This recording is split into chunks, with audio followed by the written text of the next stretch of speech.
So as it turns out, when you don't direct Superman like he's Batman with laser eyes, he's actually kind of great. So I know I'm super delayed on this, but I just saw Superman in theaters for a second time. A movie where the Man of Steel finally remembers he's supposed to actually save people and not just stand there while everything burns around him like he's in a fucking Foo Fighters music video. So, right out of the gate, this movie is fun. Like, actual fun. It's bright, it has energy, good music, and Superman doesn't spend 90% of his screen time aura farming and staring off into the distance longingly.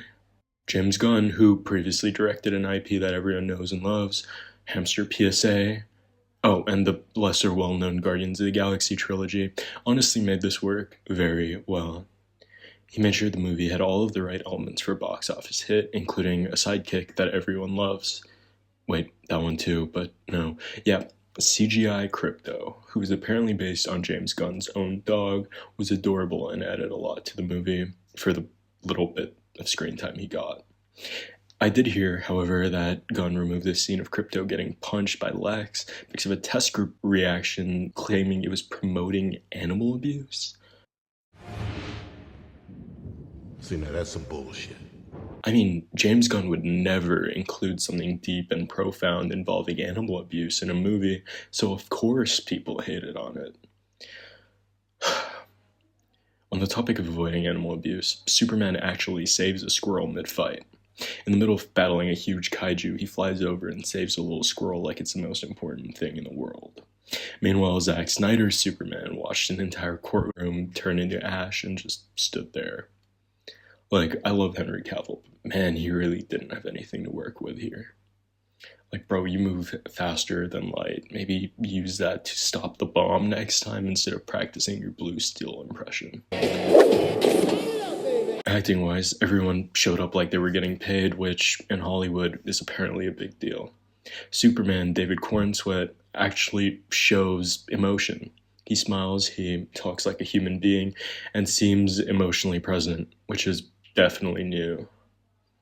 Lex Luthor was another standout. The performance was subtle in all the right ways. It was cold, calculating, and also a wonderful portrayal of my hair density as soon as I turned 35. It pretty much justified him earning almost 3 times as much as the guy on the poster. Also, almost forgot Mr. Terrific. Definitely one of the highlights of the movie.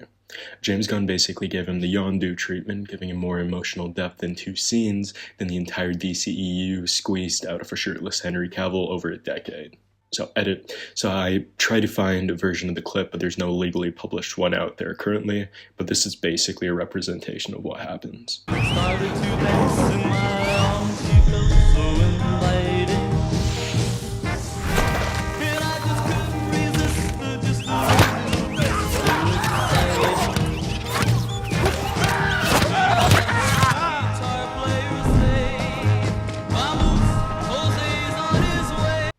Family Guy, the family scenes were surprisingly solid too. Just calm, sincere moments that actually fleshed Clark out as a person. Which is a wild improvement considering the last time we saw this dynamic, his dad died in a tornado to prove a point no one asked him to make. This was not necessary. Here, it's just a family being a family. No dramatic self-sacrifice, no weird lessons about hiding who you are. Just people who care about each other, which somehow feels revolutionary in a Superman movie. The movie has a soul. It's not trying to be edgy, it's not trying to lecture you, and it doesn't feel like it's afraid to enjoy itself. Which, again, huge upgrade from previous iterations where Superman saving someone felt like an inconvenience. And visually, it's not shot like someone dropped the camera into a vat of asphalt. You can actually see things. You can tell who's who.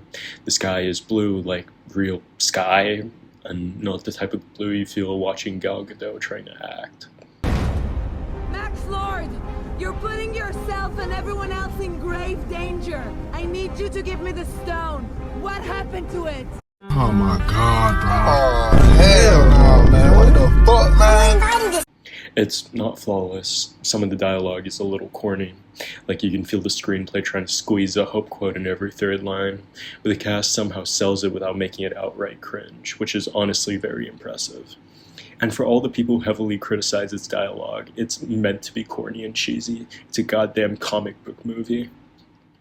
Okay, but this isn't just a good Superman movie, it's a good movie. It remembers that Superman's supposed to be inspiring and not terrifying. It pulls that off without being too cheesy or boring. It's got heart, it's got charm, and nobody dies in sepia tone while monks chant in Latin. For that, using my arbitrary and biased ranking system, I give James Gunn's Superman an 8.5 out of 10. Huge win.